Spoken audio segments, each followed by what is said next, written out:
Hi, everyone, and welcome back to Williams School of Languages podcast. This is the Language Cafe, where we go beyond the classroom to get to know the incredible people who make language learning come alive. I am your host, Cam, and every episode we sit down with one of our teachers to hear their story, their culture, and the experiences that shaped them into the educator that they are today. Today's guest is our very own Chinese teacher here at Williams School of Languages. Her name is Chensi, but there's so much more to her than just vocabulary and grammar. But yeah, let's welcome Chensi. Chensi, thank you so much for being here. Hi guys, my name is Chensi. So I'm a Chinese teacher at Williams Language School. I'm so happy to be here, share something with you guys. Thank you. Hi. All right, Chensi really came in clutch today because I have a different teacher scheduled for today. She's actually not due for an interview until next week, but she really did make time for us, which I'm very, very grateful because, we really kind of wanted to do this like every week and, to just kind of like release some stuff out there for everybody to listen to. But yeah, so normally how we do these things is that every episode we feature a drink from a local business here in Las Vegas. And normally before I start each episode, I have been sending our teachers a questionnaire to just kind of fill out. And normally I would be the one suggesting drinks to everybody. I do like to get teas and coffees. But yeah, so Chensi is actually the very first one of our guests who put a recommendation. So today we are featuring Molly tea.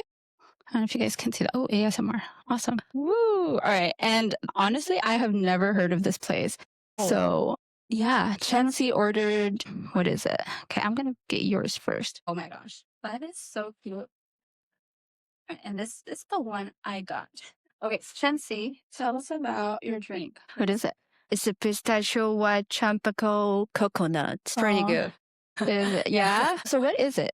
Actually, the top is a pistachio. Pistachio? And the flavor is tastes a little bit. They do some coconut inside, and they do some the white tropical flavor. Yeah, so I think that's a special one. Yeah. Yeah. What is tropical?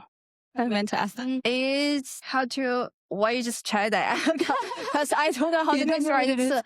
I think the flavor just made me feel it's a unique. So what? Yeah, unique. A unique flavor. Yeah, unique flavor. Yeah, because I read Chensi's recommendation last night, and I know I'm so bad.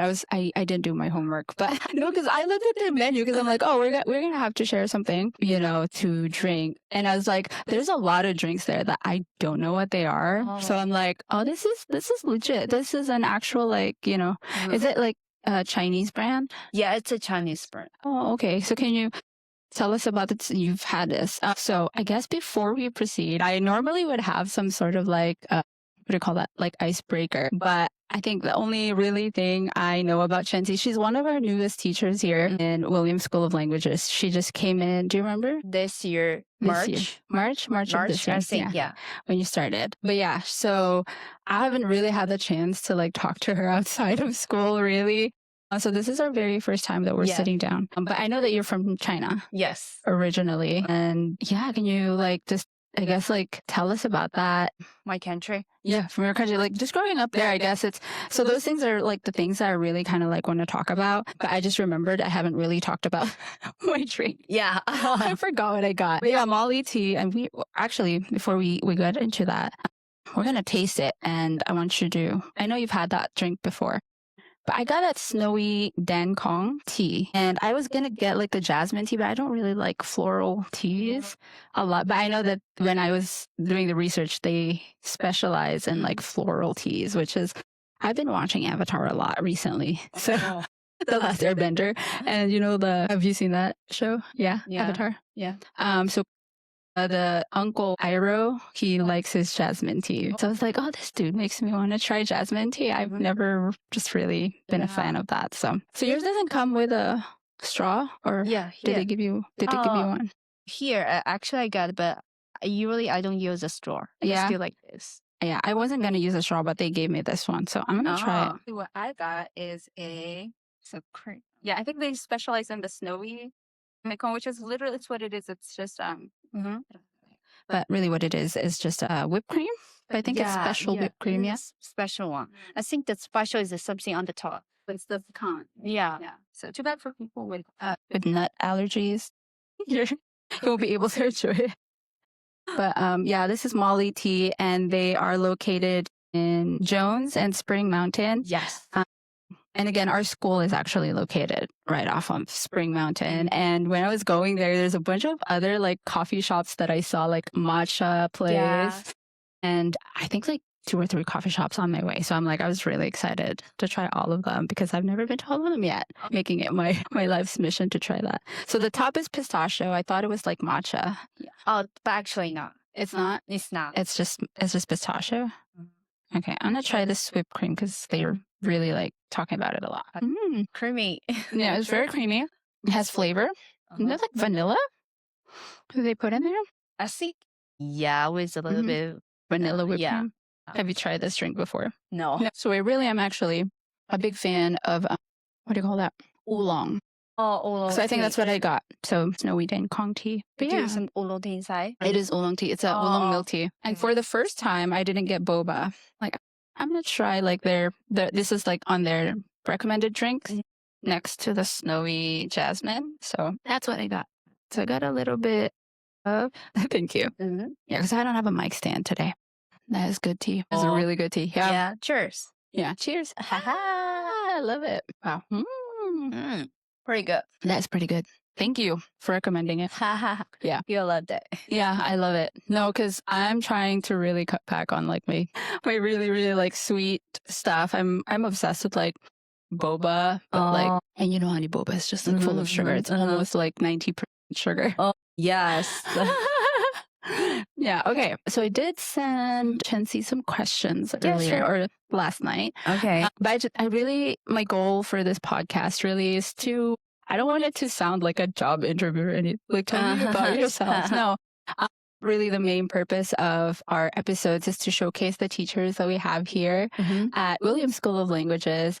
So yeah, I think I just kind of like wanted to start off like from the beginning, like, you know, where you started. I wanted to really talk about like your upbringing because you did mention that you just like me, I grew up in the Philippines and now I live here. But you grew up in China and how somehow you ended up here. And Chensi's story is just, or at least like from what I know of her, is that she's kind of like a hustler. Like, you know, I'm talking about what, like, your story, I really want to get into like how you became a teacher here at Williams School of Languages. I feel like all our teachers have a very interesting story of how they became a teacher here. And I think I've shared mine like 3 times already. Every episode, I think I would share it. And we can talk about that later. Okay. I want to know more about you.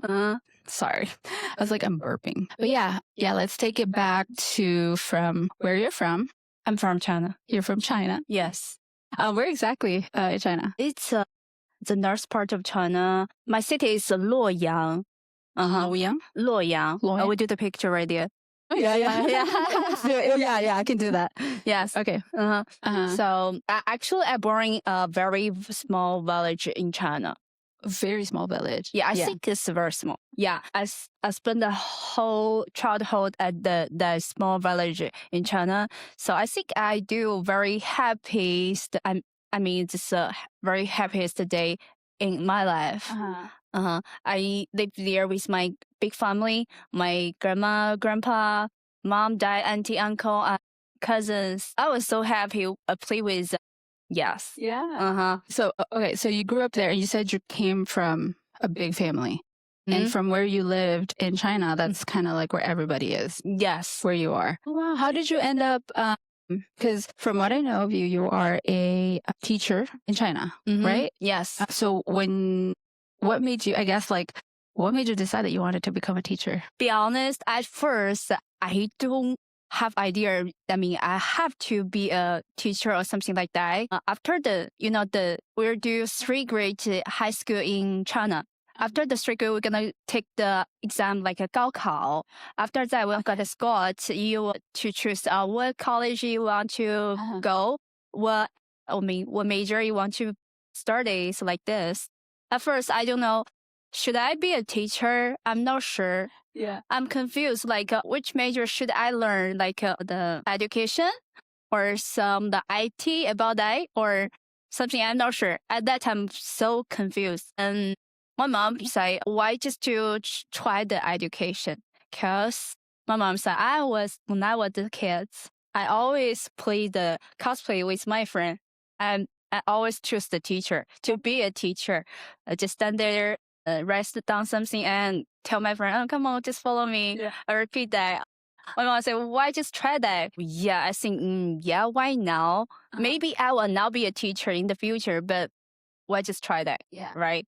And my major gonna start some like dancing and calligraph and how to play the piano, something like that. Oh, I think that was very nice, right? Even I was now the teacher in the future, maybe I can learn how to play the piano, dancing, something like that. Well, I think that was so pretty nice. So I just want to learn this major. And at the third day's college, in my college, I just get a job about how to teach the young kids learn Chinese on the internet. That was my first Chinese teacher job. So you were teaching Chinese to non-Chinese speakers online? Yes. Okay. So before I been to American, when I was in college in China, because I did the college in China. Okay. Yes. All right. So that was my first Chinese teacher job. Before I'm a preschool teacher. Okay. Yes. So you were a preschool teacher first. Was it in the same hometown? Did you stay there? Is that where you taught? Actually, it's not my hometown, but it's the same province. The same province? Yeah. Okay. It's different city. Yes. I see. Okay, so you became a preschool teacher first. How long were you doing that before you decided to teach online? I think it's before the preschool teachers. Because when I was 3rd grade in the college, I just started the Chinese teacher. Yeah, after the 4th grade, in the college, and I was a preschool teachers. Yes. Yeah, because I remember from my interview with Miss Shin, she mentioned something about like you taking a test of like, what it will, I think as far as I remember, like, will it determine like what you can, based on the results, like what you should go for? Is that what happens? Yeah, I think it's a little bit different. It's a different, Yeah. But is that like a national standard of like, they do it for all the, is it high school when you do that? High school, we don't do that. Oh, you don't do that? In my hometown, their high school only do studies. Okay. Some math, Chinese, English, and anything else, history, something like that. Yeah. We only earn that as maybe some the sport. Okay. Yeah, because in the Philippines, we do take like when you're in 4th year high school, before you get into college, all the seniors. So like in high school, before you decide like what you want to do, like what do you want to do after college, like what kind of job, right? And some kids, like they really have no idea what they want to do. So I think nationally they would have us take a test. And from that test, and again, like all 4th year senior high schools would do this. And then it's basically like an assessment. And then based on the results, like I think mine said something like business. Like, oh, you should do something like in business based on my score. And I don't know if this is like still true or if it's happened, or I don't know if I'm just even like making it up. It's very blurry. I don't really remember that happened in high school. I feel like it's been such a long time. But yeah, so that's funny because that you said that. I also didn't know that I'm going to become a teacher eventually. But at least like you did, go to school for it, right? Yeah. So when you did teach Chinese online, who were like mainly your students? Were they adults or kids? It's a kids. Kids. So like from 3 years old to, let me think about that. It's 12. I'm not sure. It's like a young kids. So young kids. Yes. And where are they normally like based? Some of them is from American. Okay. Yeah. I think some of them is from England. Yeah. From England. Yes. Like, are they mostly it's from American, New York. New York. Yes. So are they like Chinese too? That's just kind of like wanted to learn. Because they are half maybe their mother is Chinese or father is Chinese. They want to learn Chinese, but maybe they don't have enough time or for the transit or something. Yeah. They can choose the online, the internet. I mean, online the Chinese class. Online Chinese classes. Yeah. And do you do like one-on-ones or is it like a classroom too? Like a virtual classroom? Yeah, I think just do like this, the virtual class. A virtual classroom. So like per class, there are multiple students in there. And is that like, did you work for a company doing that? Or is it like just yourself, like you put yourself out there? I work for the company. Oh, for a company. Yes. That's so cool. Yeah. Do you still do that or no? Right now, no. Well, that sounds really interesting. And okay, so you were doing that in China. What happened and what made you decide to move here to the US? How did you end up here? At first, a studio, my mom said, I think it's going to be a very good experience. Not sure. Maybe you just come here, learn some Chinese, learn some English, something like that. Yeah, I just want to try because if I still stay in China, maybe I will still be a per school teacher whole life. I want to make some change. Oh, you want to make some change. Do you have family here when you move out here? Yeah. I come here with my mom. My mom bring me here. Oh, so it's just the two of you. And then when you came here, and then somehow you still ended up teaching, right? And you're still a teacher when you came out here, correct? Yes. Yeah. After 1 year. Okay. And then I heard from our principal, Daniel, that how you ended up being a teacher here isn't, and I don't think anyone here ever applied to become a teacher at this school. It's always you, like trying to recruit, like what he said, like he feels like he's forming the Avengers of language teachers here at WSL. But can you tell me about how you became a Williams School of Languages teacher? And what were you doing before you became like a teacher here at our school? Before this, actually, I've been to a restaurant, be a server for almost 1.5 years. You were a server? Yeah. At a restaurant? Yes. Here? Oh my goodness. Okay. And why I be here? Why I be Chinese here? Because actually, I just attend the poker course. Yeah. You know that I just want to learn how to be a dealer. At that time, the Williams asked me, what you do before this? I said, I'm a server and actually I'm a Chinese teacher before this. I said, are you a Chinese teacher? Why just come here, just join us? Oh, wait, who asked this? William and Daniel. Actually, so at first, it's William asked me first. Oh, Mr. William. Yeah, Mr. So Mr. William is the owner of our school. And he is Chinese. Yes. Yeah. And we're so excited because we also want to sit down with Mr. William. Obviously, I don't speak Chinese, but we're probably going to have like our teachers here speak Chinese and interview Mr. William of how the school came to be, because I'm also very curious about how all of that happened. But yeah, that is so funny because that was so funny. Yeah, because you're learning how to deal. And did you finish that class? Yes. You did? I finished. You finished a class? I do the whole summer. What? That's so crazy. So she's not just a teacher, so you might actually see Chensi at like WSOP. WSOP. Yeah. Yeah, so that's one thing too that we offer here. It's not just to learn languages, but we also have vocational courses. So if you ever are interested about like learning how to deal like poker, or table games, I think. Yeah, table games. Yeah, we offer those courses too, which is so funny. Yeah, it's so funny, right? Yeah, I can't imagine that. Yeah, because at first I just want to learn how to attend the WSP, be a dealer. How did you learn about WSOP, by the way? How? Yeah, how? Because like, what made you decide that you want to do poker dealing? Do you have friends out here that told you about it? Actually, I just heard like be a WSOP dealer will get more money at the summer. Yeah. I think that's so that's why I want to try that. Oh, did you find that like online or online? What? Oh, yes. Wow, that's crazy. Actually, it's my brother. I don't know why my brother got the like WeChat, the Williams language school's WeChat. Yeah, he just asked that. Yeah, at that time, my brother said, "Come on, just to try that." I think maybe you want to try, or maybe you need this job. Wait, where's your brother? Because you said you only came here with your mom, correct? Yeah, my brother's right here. Oh, your brother's right here too. Go to be a dealer with me together. Yeah, we are. We did it. Is he younger than you or Yes, older? younger than me. Oh my goodness. Oh my God. That's so funny.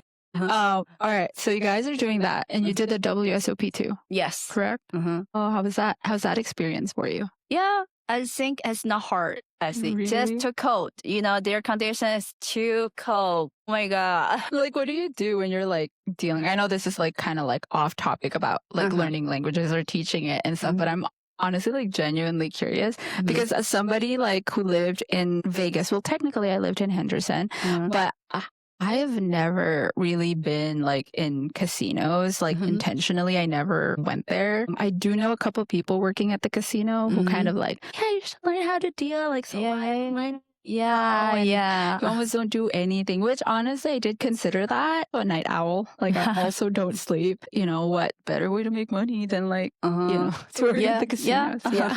But yeah, so that's one thing, I guess, like, to anybody who's like listening, you can do that. But let's go right back to like Chinese and like culture. Can you tell me something? And ask Miss Shin about this too during her episode when we recorded. Could you think of like, I guess like misconceptions of people about like the Chinese culture or like Chinese people or like China in itself? Could you think of like, I don't know, like anything that you think a lot of Americans get wrong all the time about China? Let me think about it.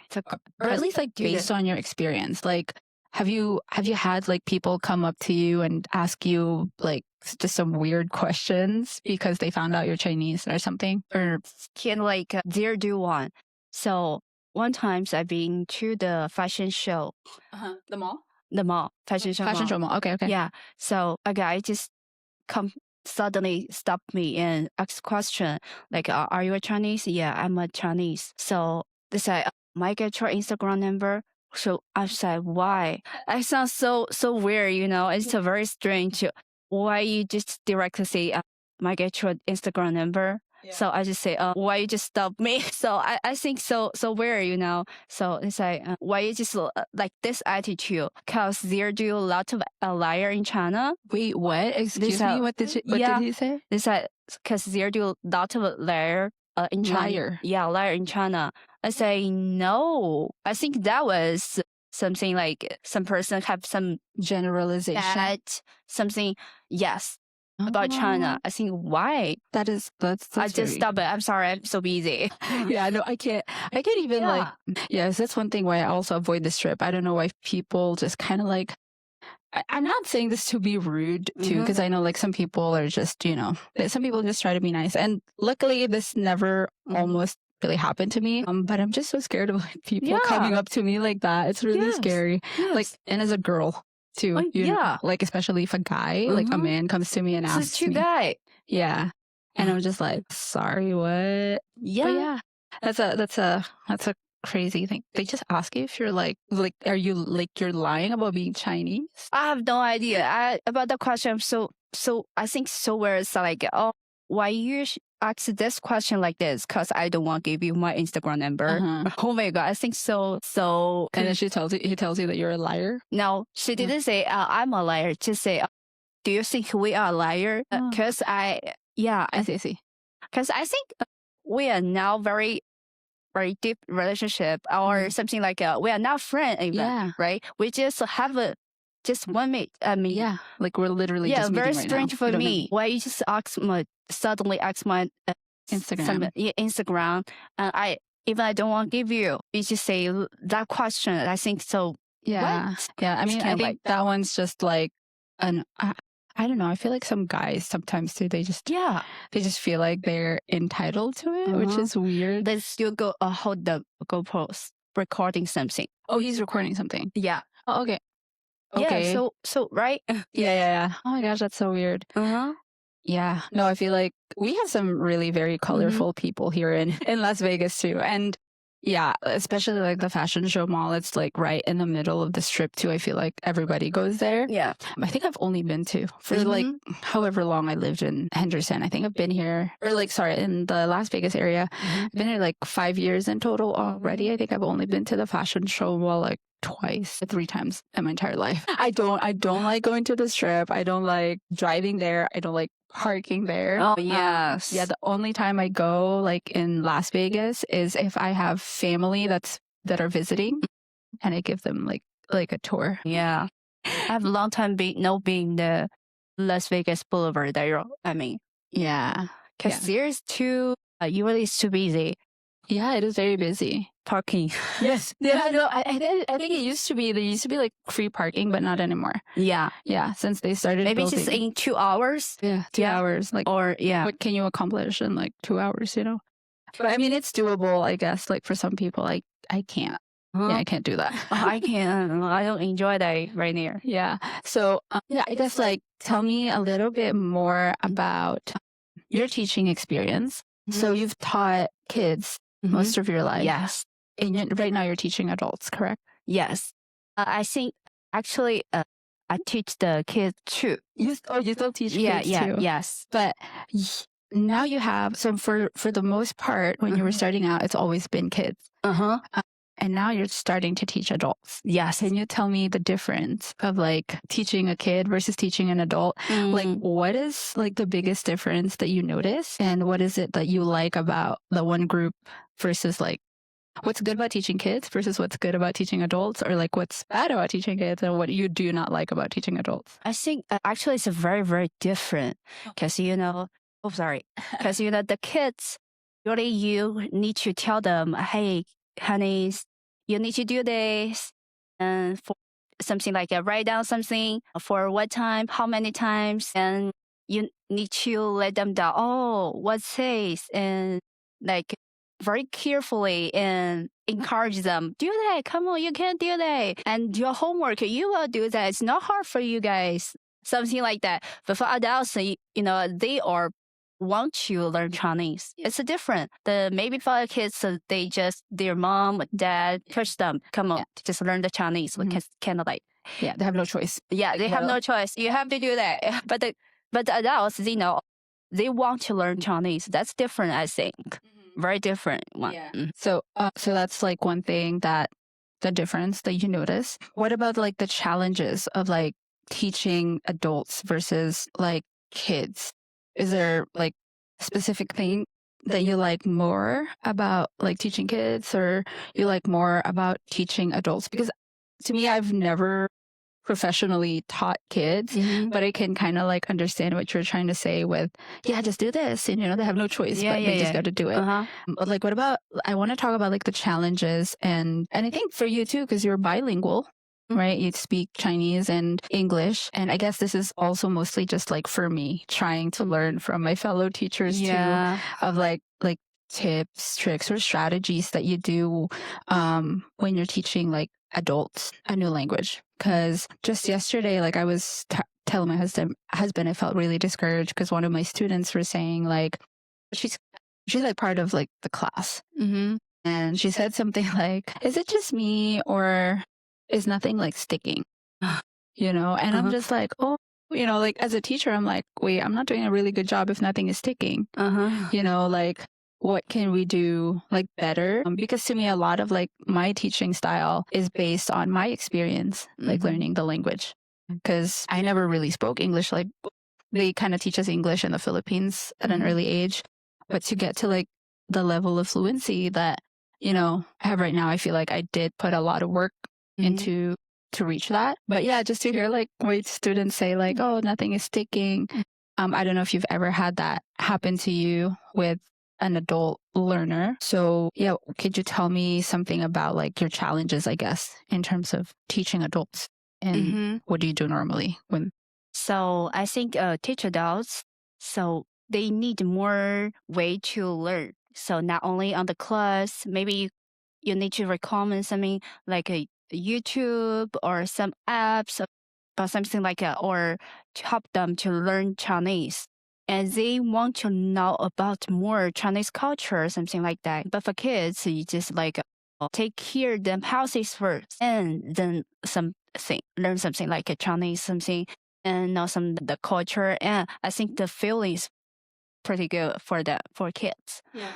But for the adults, I think if I will learn a new language, I think how to quickly learn the language, how to quickly use it, gonna be the most important things. Yes.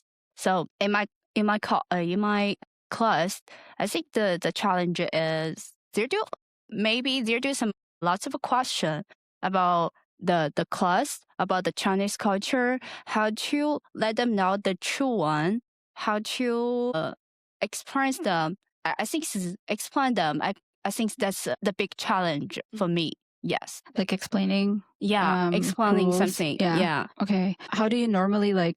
Because every class that we offer here, I think for foreign languages, it's 2 hours, correct? Is it 2 hours? Yeah. So 2 hours per week for the foreign languages. How do you normally like design your class? Your class. Yeah. Like how do you start your class? Usually my class should be, I think, 1, 2, 3 parts. So first part, I think is to review first, right? What we learned before, I think is very important. If you did a review, maybe you forgot it, then refresher. Yes. So refresh them, review them. And second part, maybe we're gonna learn some new things. But there do 2 parts like words and some sentence, and how to make this sentence be like a easier sentence, be a hard sentence, or just like use this sentence in different how to say that, different thing, like different usage or different, like a different situation. Scenario. Oh yeah, Different situation. Yeah. How to use it? Because if you think Chinese is hard, that was hard. But sometimes I want to make the Chinese how to learn easier for them. So I will give them the easier sentence. You will use it in your life, and maybe you can change some part of that and make the sentence be a hard sentence, and maybe gonna be useful for you. Let's see. The third part is like do some practice, do some conversation practice. Let them speak, because I think we only have 2 hours per week, right? More speaking, listening. I think that's good way to learn Chinese at first. Yeah, because I think that's the struggle with me. I feel like a lot of students would sign up for a class thinking that, if I just do this class, like I'm going to learn a new language, right? But really, I feel like when it comes to learning a new language, there's a lot more to just like the 2 hours that you're coming here per week. Yeah. Like the best we could do really is to just like give you not necessarily like instructions, but like things that you can do outside the 2 hours. Yes. You have to put in a lot of work. It's an everyday thing. There's a reason why Duolingo, for people who uses it sends you notifications like several times a day to like, hey, you gotta put in some minutes, or hours like in this language that you're trying to learn. And I know like for a lot of teachers who are teaching languages, and they would say like, Duolingo doesn't really help and stuff. I mean, it is a tool that you could use in the back or for like the background. May that be like your only source of learning that new language today. Like, may it be that. But if you're also going to school, I think all of it would just really go hand in hand together. You can't just sign up for like a class and think that, we'll just teach you like a new language like right away. So I like that you mentioned you would like recommend like YouTube videos and podcasts for Chinese to your students. Are most of your students like heritage learners as well? Or do you have people who are not really Chinese, just wanting to learn? Yeah, I think lots of people. They are not really Chinese. They just want to learn Chinese. Oh, that's so cool. So sometimes I gonna recommend them to do some practice like at Chinese supermarket. For example, last class we learned the numbers, like how to say the price, how to say the date in Chinese, and I gonna recommend them go to the supermarket, Chinese supermarket. There do lots of people they say Chinese, so you can ask like 这个多少钱? Something like that. You speak the number like this. Yeah, I think that was a good practice. So that will fit it in your life. Then you will get more practice. Then you will have deep memories, right? So you actually took them? to a supermarket? Did you No, take that? no, I just recommend them go that. Okay, so that's one thing we offer too here at Williams School of Languages. We do like immersing our students. So like for every class, we would go out either like to eat or do something, you know, just kind of like practice that that language. So we really focus on immersion because we believe that one of, you know, the fastest way to really learn a language is to just go out and do it and use it really. Yes, you gotta keep using it every day. That's the only way it will stick. Yes. But yeah, so if you're ever curious. Yeah, because you know, Americans they do lots of different. They come from different country, so they do different languages right here. So I think that's a good place to practice. If you just in China, you want to learn some English and practice English, no one say English to you. Seriously. Yeah. Especially, I mean, on the Chinese English class, maybe the teacher say, "Hey, come on, say the English." No, don't say any Chinese. Yeah. Just on the class, English class. But in the lab, no one gonna speak some English with you. Yeah, that's so true. Yes. Yeah. So I think right here is a very good place to practice the language. I mean, the different language. Yeah, the different languages. Yeah, no, that's really nice. Yeah, to hear. And I think we have some initiatives here too at our school where, you know, we really want to put our students out there. Because a lot of our students, they're just kind of like, I wouldn't say like introverted, but you know, we're all busy. Okay, I think that's something I really miss about my home country. I feel like everything in the US just happens so fast. People are so busy with their lives. Like, you know, like they do, you know, 2 hours class. That's it. Like stop it. Like once they stop, they're just like done and on to the next thing. But I just feel like whenever I'm in another country, it's not like that, you know? Yeah. So I guess that's really something I miss. What is it? Something that you miss at home? My home. Yeah. What do you miss about your home? About my home, I think. About my home, I think I miss about my friends. Yeah, your friends. Yeah. Sometimes maybe they're weddings or they have the first baby. Oh. I won't be there, but sometimes I can't. Yeah. That's super sad. That's one thing about like growing up that I really miss too. Apart from like our original culture. Yeah, my best friend's wedding, I miss them. So sorry about that, but I know, me too. I can't. At that time, I can't. Yeah, I miss, I miss funerals. That one's really sad too. You know, when a family member passes away, like. Yeah, me too. Yeah, and you're out here and it's like, you can't do anything. Everything's like so expensive. Maybe before it would have been a lot easier. But I feel like right now, like I work so I can save money so I can just go back to like where I came from, you know. But yeah, so I think we're coming up like towards like the end of our episode. There's so much that I really want to ask you about like being a teacher and all that stuff. I think we would have, or I think I wanted to do like just a segment on like just talking about like teaching and different like teaching styles. Yes. That we all could like, I think we should do like a round table of like all of the teachers. Yeah. I think that would be super nice. Yes. To do that because we all kind of like have our own different teaching styles as well. But I think that would be such a really, really nice experience. Yeah. So for the next part of our segment, we're going to do like a rapid fire. Are you familiar with that? In your type form, I think I ask you something about, what do you call it? How would you like describe yourself? Myself. Yeah. I know you wrote something there about how, you know, you talked about being a teacher, an educator. You did, what do you call it? You worked as a server for like a restaurant. That's crazy. I mean, I wanted to become a barista, but I'm so scared to try it. And then you're working as a dealer. And then in that question, when I ask you, like, can you tell me a little bit about yourself? You said something like trying something new. And very quickly to retreat. Yes.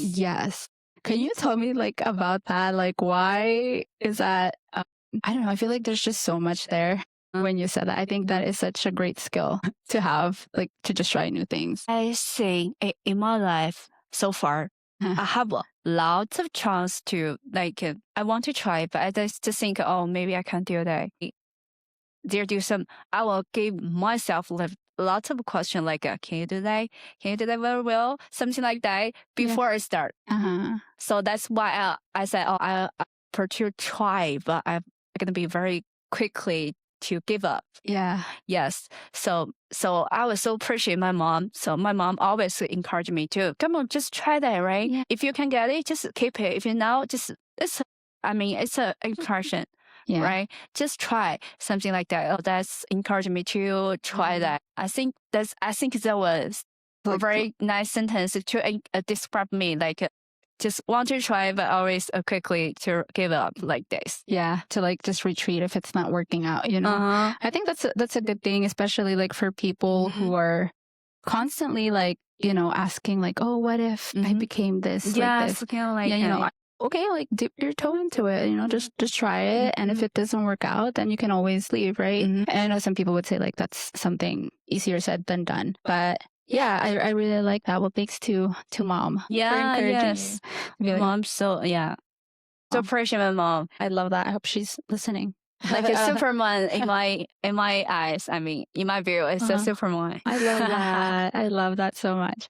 Okay, so I couldn't find like my questionnaire for our rapid fire, so I'm gonna think of something here. Okay. For you. So both of us are actually doing the icebreaker, or like I guess it's rapid fire because I can't think of anything, or I lost my cheat sheet. But if I'm just gonna give you two options. Okay. So the first round is gonna be like two options, and then the next question's like the first thing that come to mind. Like I want you to answer it in less than like 20 seconds or 10 seconds. Okay. Yeah. It's a big challenge, right? Okay. English or Chinese? Chinese.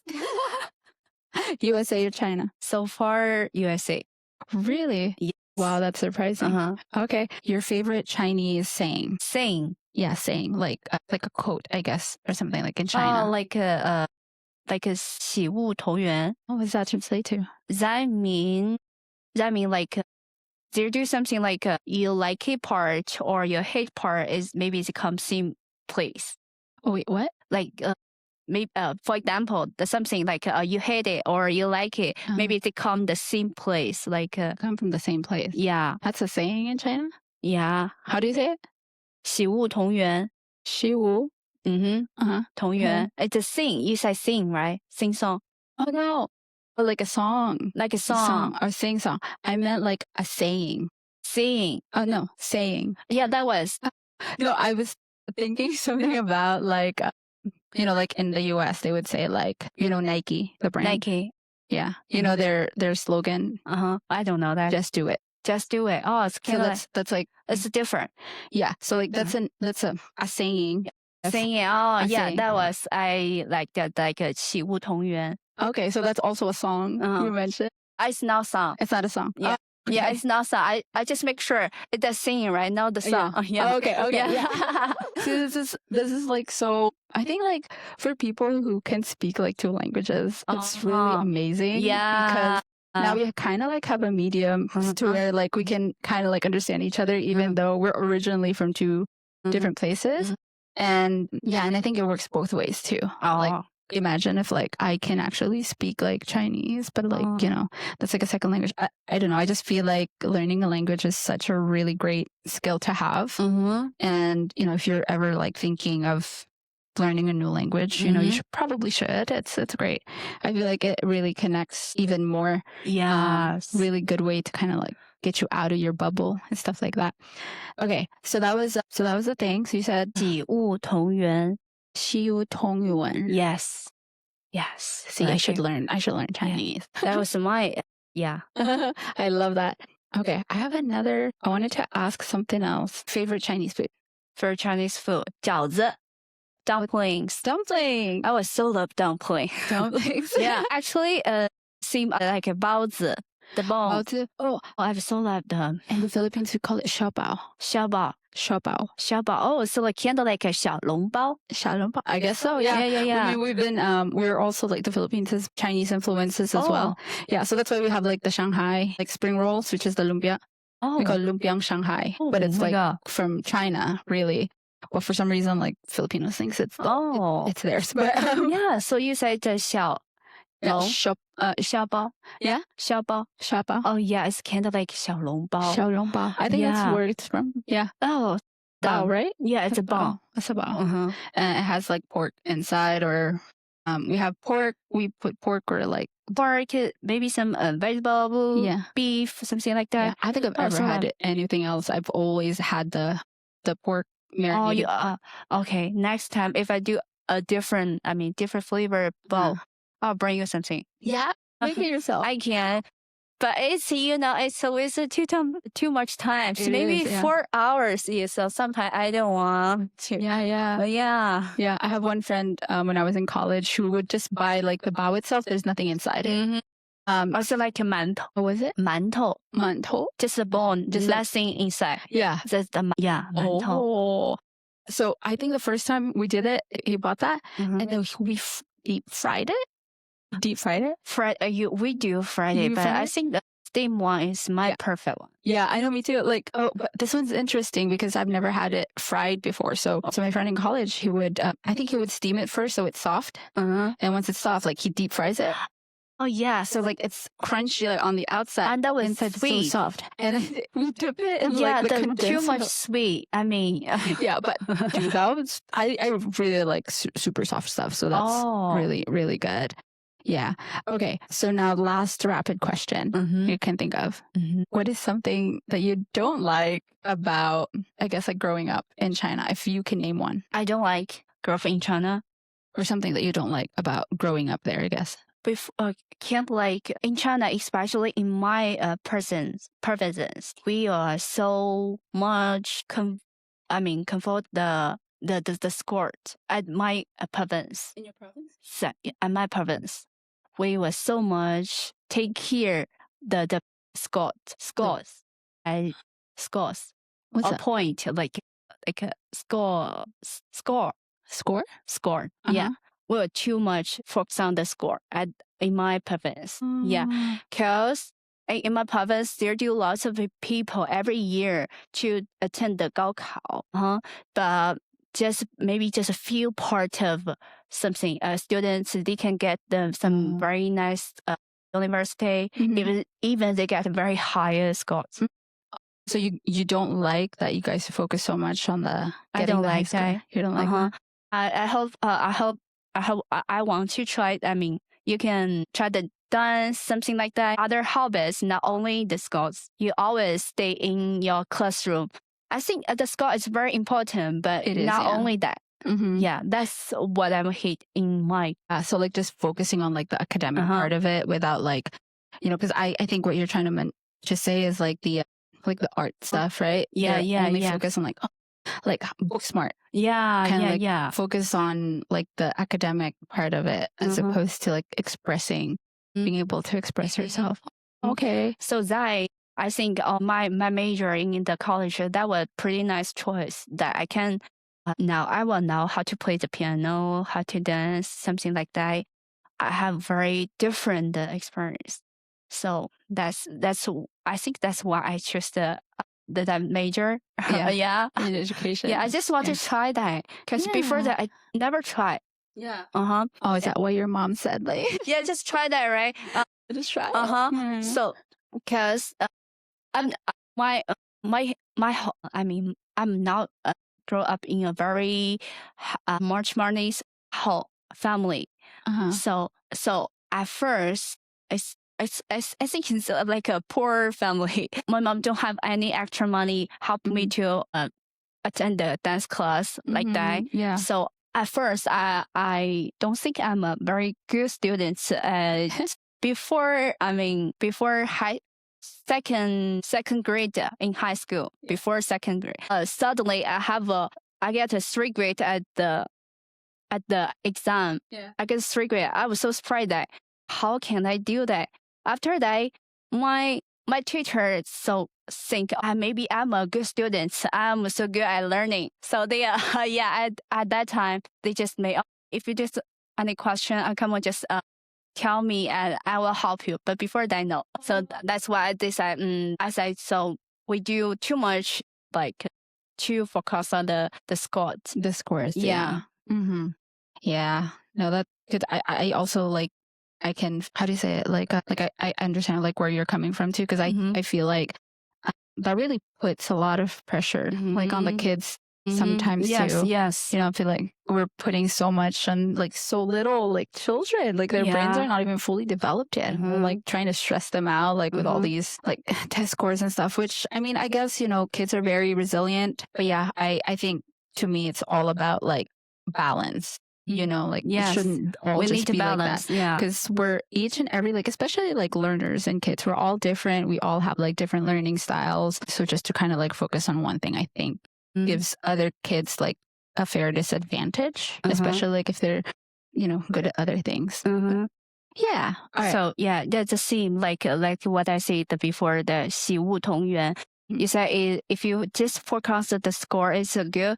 I think it's hard for at my hometown. That was nice choice. I mean, that was nice way to make you get a higher score, and you can go to another country or another province, go to a good university.